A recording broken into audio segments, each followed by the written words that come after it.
ત્યારે ખબર પડે.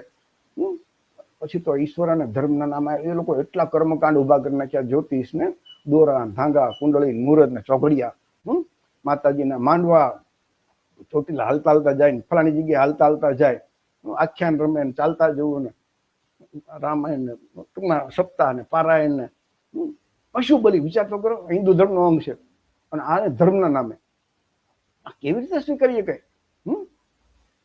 આપણે ભીમડીએ દારૂ પાઈએ. હવે જે ધર્મની અંદર આપણા દેવતાને આપણે દારૂ પાઈએ, માતાજીને ભગવાનને બોકડા જોઈએ, તો એમાં સંસ્કાર શું મળે? વિચાર તો કરો.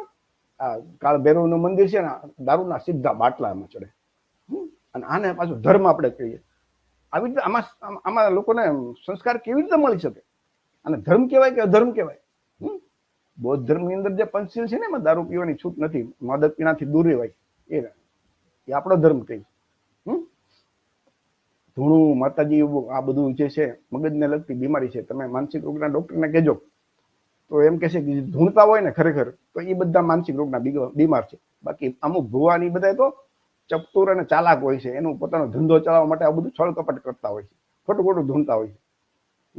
તો ભુવા ડાકલા આ બધું વળગાડ છે. આ બધું એક માનસિક બીમારી છે, અને હું નથી કહેતો, માનસિક રોગના ડોક્ટર કહે છે.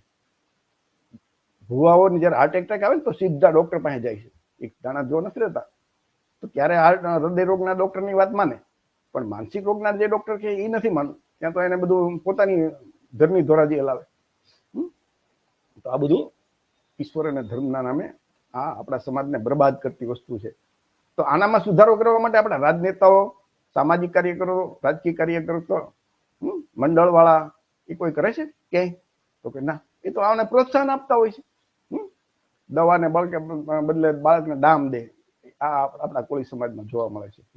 વિછ્યામાં આ કોળી સમાજના લોકોએ એના બેના ધડ કાપીને એ કમળ પૂજા કરી હતી. કોઈ હદ સુધી અંધશ્રદ્ધા. દર 10 વર્ષે એકાદી નવી માતાજી પેદા થાય, શીતળામાં, વૈભવલક્ષ્મી, દશામાં. તો એ આ બધી પૈસા લૂંટવા માટેની યોજના છે. દશામાં લખ્યું છે કે જો સોના કે રૂપાની સાંદડી બનાવો ને તો બ્રાહ્મણને દાન આપવાની, ગારાની સાંદડી બનાવો ને તો નદીને તળાવમાં ફેંકવાની. એ નદી કે તળાવમાં પ્રદૂષણ વધારવાનું. એ પાછું ગોર કે બ્રાહ્મણના ઘરે નહીં, ત્યાં ગારાનો ઢગલો થાય. તો આવી બધી કથાઓ લખી નાખી ધર્મના નામે, ઈશ્વરના નામે, માતાજીના નામે, અને છતાં આપણે લોકો એ મુંડાય આપણા જ લોકો, લૂંટાય આપણા જ લોકો. રામાયણમાં લખ્યું છે કે હનુમાનજી સૂર્યને ગળી કે કેવી રીતે ભાઈ? તો વિચાર તો કરો, સૂર્યના ઉષ્ણતામાન 6000 ડિગ્રી સેન્ટીગ્રેડ હોય, કેવી રીતે ગળી શકે? વિજ્ઞાનને કુદરતના નિયમોને ગણવાય જ નહીં. ભારતના બંધારણમાં લખ્યું છે કે વૈજ્ઞાનિક અભિગમ અપનાવવાનો, છતાં કે ના ના, એ તો ગળી જાય. તર્ક જ નહીં કરવાનો, સવાલ જ નહીં કરવાનો. ધર્મના નામે કેટલી અંધશ્રદ્ધા હાલે. બાળકનો ધડ કાપી નાખે પછી ઉપર હાથીનું ફીટ કરી દે. કેવી રીતે શક્ય બને? અને શ્રદ્ધા કહેવાય કે અંધશ્રદ્ધા? આવું બધું શાસ્ત્રોમાં એવું બધું લખી નાખ્યું. એનું લખવાનું શું કારણ ખબર છે? એવું લાગે છે કે આટલું વિજ્ઞાન વિરોધી વાત લખી નાખી, અને છતાં જો શુદ્રવર્ણના લોકો એને માની લે તો સમજવાનું કે એનામાં બુદ્ધિ છે જ નહીં. એની પાસે ગમે એવી પછી કબૂલાત કરે છે. એને આપણે કઈ એમ કરશે, એ એક રોબોટ જેવું પ્રાણી છે શુદ્રો, તો એને જે આપણે કહેશું નહીં કરશે. કેમ કે આટલી વિજ્ઞાન વિરોધી વાત જો આપણે એના ઉપર તર્ક ન કરીએ ને એમને માનીએ, તો એ એક જાતનો ટેસ્ટ છે કે ગણપતિને માનશે, હનુમાનને માનશે તો સમજી લેવાનું કે એમાં પોતાની બુદ્ધિ છે જ નહીં. એ ફક્ત શરીરનું છે, મગજનું છે, વિચાર એના પોતાના છે જ નહીં. તો બ્રાહ્મણવાદીઓ જે ફિટ કરી દીધા છે, એનો સોફ્ટવેર જે છે એ જ અંદર નાખેલો છે. તો આ વિચાર કરજો મિત્રો. આમાં હું કહું નહીં, પણ તમે તર્ક કરજો. હું કહેવાથી કે મારા કહેવાથી, બાબા સાહેબ કહેવાથી, જ્યોતિબા ફૂલે કહેવાથી તમે નહીં માનો. તમને ખુદને સમજાશે ને તો તમને ગળે ઉતરશે. આ ઈક્ષ્વાકુ વંશની કથા છે. તો ઈક્ષ્વાકુનો જન્મ કેવી રીતે થયો? તો કે એક વખત મનુ મહારાજને છીંક આવીને એમાંથી એક છોકરો નીકળ્યો, એનું નામ ઈક્ષ્વાકુ. વિચાર તો કરજો, ભાગવત પુરાણની અંદર આ લખ્યું છે. છીંક આવે તો શેડા નીકળે, વાયરસ નીકળે, ડુંગા નીકળે, છોકરા નીકળે ખરા? છતાં લખ્યું છે ને, આપણે માની જાય કે હા, એ તો છીંકમાંથી છોકરા થાય. કોળી સમાજમાં અમુક લોકો માંધાતાને માને છે, એ ઈક્ષ્વાકુ વંશનો આગળ જતા માંધાતા આવે. તો જેનો વંશ શરૂઆતમાં કાલ્પનિક વાત છે, એમાં આગળ જતા કેવી રીતે વાત થાય? અને પાછા માંધાતાના જન્મની કેવી રીતે વાત થાય? તો કે એના પિતા છે ને યુનાસનો, એને છોકરા નહોતા થતા, એટલે બ્રાહ્મણોએ મંત્રેલું પાણી આપ્યું, એ રાતે ભૂલમાં પી ગયા, એટલે એના પિતાના પેટમાં છોકરો થયો અને એનું પેટ કાપીને બહાર કાઢ્યા મંદ હતા. હવે આવી વિજ્ઞાન વિરોધી કોઈ ક્યાં, જે કુદરતના નિયમો છે કે બદલાય થોડા. બાળકનો જન્મ થતો હોય ત્યાંથી જ થાય, બીજેથી ન થાય. ભગવાન રામનો જન્મ છે એ ખીર ખાવાથી થયો, વિચાર કરજો. માં સીતા છે એ હળ ચલાવતા જમીનમાંથી ગળામાંથી મળ્યા. આવી બધી કથાઓ આ લોકો લખી નાખી. અત્યારે ત્યાર પછી વર્ષોથી આ બધા ખેડૂત ક્યાંય ખેતી કરતા હોય, કોઈને ગળામાંથી કોઈ નીકળતું નથી. આ તર્ક કરવા જેવું છે મિત્રો. કોઈ કહેશે તો માનતા નહીં, તમે ખુદ વિચારજો. અને પછી આવી બધી કથાઓમાં ક્યાં કેવી રીતે માની શકો તમે? ગણપતિનો ગણેશ વિસર્જન વખતે દર વર્ષે ગુજરાતમાંથી ઓછામાં ઓછા 50 જણા મરતા હોય, અને છતાં એ ગણેશ ઉત્સવ શા માટે શરૂ કર્યો? એ બધું તો માનો કે ટાર્ગેટ પૂરો થઈ ગયો. જ્યોતિબા ફૂલેના આંદોલન સામે એને દાબવા માટે આવું કર્યું, આઝાદીમાં એ બનાવ થોડુંક માણસો ભેગા કરવા માટે. એ તો બધું પૂરું થઈ ગયું. અને જે મહારાષ્ટ્રનો જે એક ખૂણે શરૂ થયેલો આજે ગુજરાતમાં ગામડે ગામડે પહોંચી ગયો. તો એ જ્યોતિબા ફૂલેનો જે સત્ય શોધક સમાજની એક જે ક્રાંતિ હતી ને, એ ક્રાંતિના ડામવા માટે આ લોકોએ લોકમાન્ય તિલકે આ ઉત્સવ શરૂ કર્યો હતો. એવું એક સરસ મજાના લેખમાં છે. વિચાર કરજો, એ લોકો કેવા કેવા વાતો કરે કે લૂગ લાગવાથી ભગવાન બીમાર થઈ ગયા. આપણા પાસે મંદિર, હા એ તો બીમાર થઈ જાય. તો આપણા લોકો આ મૂકી કેમ નથી શકતા? તો આપણા સમાજ માટે આઈકોન કોણ, આદર્શ કોણ?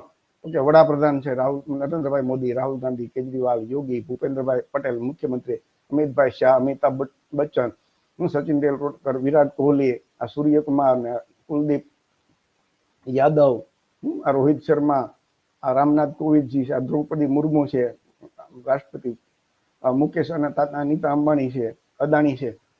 આ બધા નેતાઓ, અભિનેતાઓ, ક્રિકેટરો એ આવું બધું કરતા હોય તો સામાન્ય માણસ ના કે આટલા બધા મોટા માણસો ક્યાંય થોડું ખોટું કરતા હશે. એટલે આપણા લોકો તો અહીંયા નદી નાળામાં ડૂબકા માર્યા કરે ને હલતા હલતા જાય ને આ બધું કર્યા કરે. તો જે આપણા આઇકોન છે, આદર્શ છે, એ બંધારણની કલમ 51 જે લખ્યું છે ને કે વૈજ્ઞાનિક અભિગમનો વિકાસ કરવો, તો એનું પાલન નથી કરતા. અને તમે જુઓ ને તો આ દશા છે આપણી. એના કારણે આપણી દશા કેવી થઈ? વડાપ્રધાન તમે જુઓ ને તો સતત વડાપ્રધાન જેવી કક્ષાની વ્યક્તિ એ તમને આવું કરતા જોવા મળશે. વિદેશમાં જાય ત્યારે પેલા બધું કરે, પણ ભારતમાં શું કરતા છે તમે જુઓ. તો એ વડાપ્રધાનનો એક વિડીયો છે કે ઓલું ગણેશનું ધડ છે ને, એમાંથી બાળકના ધડ ઉપર, તો કે એ કેટલું આપણું વિજ્ઞાન આગળ છે. એ સમયમાં આમ કે પ્લાસ્ટિક સર્જરીની શોધ થઈ ગઈ. હવે 10,000 વર્ષ પહેલા તો એ પથ્થર યુગ હતો. કેવી ક્યાંય કોઈ જાતની માળખા મેળવ વગરની છતાં વડાપ્રધાન કક્ષાની વ્યક્તિ એવી બોલી શકે? વિચાર તો કરો. તો બંધારણનો કલમ આજે 51 છે ને, એમાં દરેક વ્યક્તિએ વૈજ્ઞાનિક માણસ, આજે સમજો વૈજ્ઞાનિક માનવતાવાદ અને જિજ્ઞાસા તથા સુધારણાની ભાવના, આ બંધારણમાં લખેલું છે મિત્રો, છતાં આપણે પાલન નથી કરતા. જિંદગી પર આપણા લોકો કારીગર હોય, એ મૂર્તિ બનાવે ભગવાનની, આપણા પગ નીચે રાખે, એની ઉપર બેહે, પણ જેવી મૂર્તિ અંદર ગર્ભગૃહમાં જાય એટલે ત્યાં આપણા લોકો શુદ્ધ ન જઈએ. વિચાર તો કરજો, કેવી આપણે ગર્ભગૃહમાં પછી મનાય. તો અને આ ભેદભાવ આપણા લોકો કલેક્ટર થાય, રાષ્ટ્રપતિ થાય ને તોય તેની એ ભેદભાવ કરે, ગર્ભગૃહમાં ન જવા દે. આજે લારી વાળા હોય ને તમે જો ને, આવા ફોટા વેચતા હોય બધા, 10 રૂપિયા, 15 રૂપિયા, 25 રૂપિયા. આપણા લોકો કોને ફોટા ઘરે લાવે, મઢાવે, પછી ઉપર દિવાલ ઉપર ટાંગે ને પછી એની પાસે માંગે, હે માતાજી, હે ભગવાન મને આટલું દેજો. હવે જો એ ફોટા દેવાતા જો તો આ બેન છોડે, વેચે ખરા? ન વેચે ને. આપણે એ તર્ક નહીં કરવાનો, વિચાર જ નહીં કરવાનો. આ ચિત્રો એ બધા તમે જો ને, આ દેવી દેવતા છે, બધા મહાયાન બુદ્ધ પરંપરાના બોધિસત્વ, અવલોકિતેશ્વર બોધિસત્વ છે. અને એ બધાના ગુરુ ગૌતમ બુદ્ધ હતા. એનું બ્રાહ્મણીકરણ કરીને આ લોકોએ એમાં ધર્મના નામે ધંધો કરી નાખ્યો, પોતે શ્રેષ્ઠ બાપી ત્યાં એના એજન્ટ બની ગયા. ખરેખર એ બ્રાહ્મણોના દેવી દેવતા છે ને, આ બૌદ્ધોના છે બધા.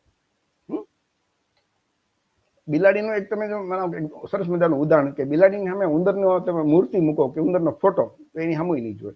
પણ માણસને એ તમે એવો વિચાર નથી આવતો. વિચાર કરજો, ભાગ્યમાં હશે ને થાય જ, એમ કે ભાગ્ય વગર તો એ કઈ. એ આપણે તમે હિન્દુ ધર્મમાં આવું બધું સાંભળ્યું છે કે ભાગ્યમાં હોય ને તો જ મળે, નહીં હોય તો ગમે એટલી મહેનત કરો. આ બધું આપણા લોકોને આવું કહીને કે આળસુ બનાવવા માટેની, નકામા બનાવવા માટેની આવી બધી વાત છે. ભાગ્ય નસીબમાં કોઈ દિવસ પડતા નહીં. ઈશ્વરની ઈચ્છા વગર પાંદો પણ ન ફરકે. એટલે ભાઈ જે કઈ થાય ઈશ્વરની ઈચ્છાથી થાય. તો હમણાં ઓલા ભોલે બાબાના ઓલામાં 121 જણા મરી ગયા, હું ઈશ્વરની ઈચ્છાથી થાય? આમ જેટલા બળાત્કાર થાય, ખૂન થાય, નાના મોટા બાળકોની હત્યા થાય, રેપ, આ બધી હું ઈશ્વરની ઈચ્છાથી થતું છે? ધર્મગ્રંથોની અંદર એવી તો વાતો લખી નાખી, તો આપણા લોકો તર્ક જ નહીં કરે, વિશ્વાસ એમાં સવાલ જ નથી ઉઠાવતા. કોણ કોણમાં ભગવાન? તો ભાઈ કોણ કોણ ભગવાન છે પછી તો અયોધ્યામાં રામ મંદિર બનાવવાની શું જરૂર છે? આ જેટલા મંદિરના નામે ધર્મના નામે ધંધા હાલે છે, એ શું જરૂર છે? એક કણ કણમાં ભગવાન. વિચાર કરો, તર્ક કરો. એક બાજુથી આમ બોલશે, બીજી બાજુથી આમ બોલશે.